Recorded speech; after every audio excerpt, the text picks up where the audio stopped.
रक्षाबंधन क्यों मनाते हैं? जाने इससे जुड़ी ये प्रचलित कथाएं। रक्षाबंधन भाई और बहन की पवित्र रिश्ते का प्रतीक है। इस दिन बहनें भाई की कलाई पर रक्षासूत्र बांधकर उनकी दीर्घायु की प्रार्थना करती हैं। भाई इस दिन अपनी बहनों को प्यारे प्यारे उपहार देते हैं और उनकी रक्षा करने का वचन लेते हैं। रक्षाबंधन को मनाने की शुरुआत कैसे हुई, इसको लेकर पौराणिक मान्यताएं प्रचलित हैं। आइए जानते हैं रक्षाबंधन का इतिहास और इससे जुड़ी कहानियां। रक्षाबंधन क्यों मनाते हैं, इसको लेकर बहुत सी पौराणिक कहानियां प्रचलित हैं। रक्षाबंधन की शुरुआत कब और कैसे हुई, इसको लेकर कई सारी कहानियां बताई गई हैं। आज हम आपको बता रहे हैं रक्षाबंधन से जुड़ी पौराणिक कथाएं। कहीं बताया गया है कि रक्षाबंधन का आरंभ सतयुग में हुआ था, तो कहीं बताया गया है कि रक्षाबंधन का आरंभ माता लक्ष्मी और महाराजा बलि ने किया था। आइए जानते हैं रक्षाबंधन से जुड़ी प्रचलित कथाएं। माता लक्ष्मी की कहानी। विष्णु पुराण के अनुसार भगवान विष्णु ने अपने भक्त बलि की परीक्षा लेने के लिए एक ब्राह्मण का रूप धारण किया और उनके यज्ञ पर पहुंचकर दान में 3 पक्ष भूमि मांगी। बलि ने मांग स्वीकार की तो प्रभु ने एक पग में आसमान नापा तो दूसरे पद में पूरी जमीन नाप डाली। बाली समझ गए कि प्रभु उनकी परीक्षा ले रहे हैं, इसलिए बाली ने प्रभु का तीसरा पग अपने सिर पर रख लिया और उनसे विनती की, मुझे स्वीकार कर मेरे साथ रहें। भगवान विष्णु को बाली की बात माननी पड़ी। ऐसे में भगवान विष्णु के न लौटने पर माता लक्ष्मी परेशान हो गई।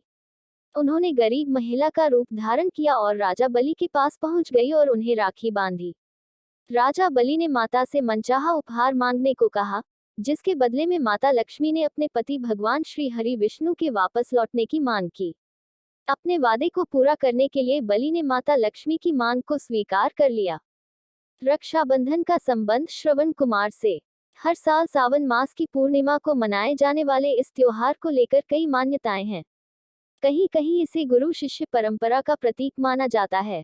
माना जाता है कि यह त्योहार महाराज दशरथ के हाथों श्रवण कुमार की मृत्यु से भी जुड़ा है।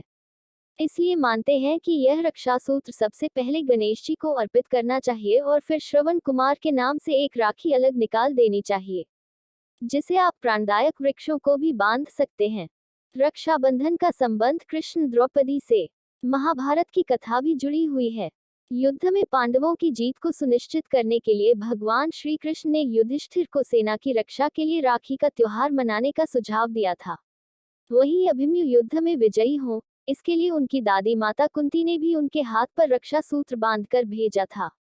वहीं द्रौपदी ने भी उनकी लाज बचाने वाले अपने सखा और भाई कृष्ण जी को भी राखी बांधी थी। इस दिन सावन के महीने की पूर्णिमा तिथि थी। रक्षाबंधन का संबंध इंद्र से। पौराणिक कथाओं में पति पत्नी के बीच भी राखी का त्योहार मनाने की परंपरा का वर्णन मिलता है। एक बार देवराज इंद्र और दानवों के बीच में भीषण युद्ध हुआ था, तो दानवों की हार होने लगी थी। तब देवराज की पत्नी शुचि ने गुरु बृहस्पति के कहने पर देवराज इंद्र की कलाई पर रक्षासूत्र बांधा था।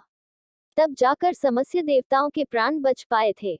रक्षाबंधन का संबंध माता लक्ष्मी और राजा बलि से। एक बार देवी लक्ष्मी ने लीला रची और गरीब महिला बनकर राजा बलि के सामने पहुंची और राजा बलि को राखी बांधी। बलि ने कहा कि मेरे पास तो आपको देने के लिए कुछ भी नहीं है। इस पर देवी लक्ष्मी अपने रूप में आ गई और बोली कि आपके पास तो साक्षात भगवान है, मुझे वही चाहिए, मैं उन्हें ही लेने आई हूँ। इस पर बलि ने भगवान विष्णु को माता लक्ष्मी के साथ जाने दिया। जाते समय भगवान विष्णु ने राजा बलि को वरदान दिया कि वह हर साल 4 महीने पाताल में ही निवास करेंगे। ये 4 महीने चर्तुमास के रूप में जाने जाते हैं, जो देवशयनी एकादशी से लेकर देवउठनी एकादशी तक होते हैं। रक्षाबंधन का संबंध बादशाह हुमायूं से। हुमायूं ने भी कर्णावती को बहन का दर्जा देकर उनकी जान बचाई थी। मध्यकाल में राजपूत और मुस्लिमों के बीच संघर्ष चल रहा था। रानी कर्णावती चित्तौड़ के राजा की विधवा थी।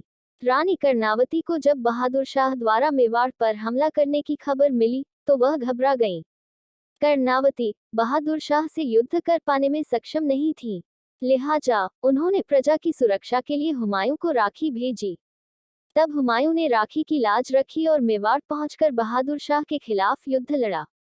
हुमायूं उस समय बंगाल पर चढ़ाई करने जा रहे थे, लेकिन राखी की लाज रखते हुए वह रानी कर्णावती और मेवाड़ की रक्षा के लिए अपने अभियान को बीच में ही छोड़कर आ गए। गीतिका दुबे।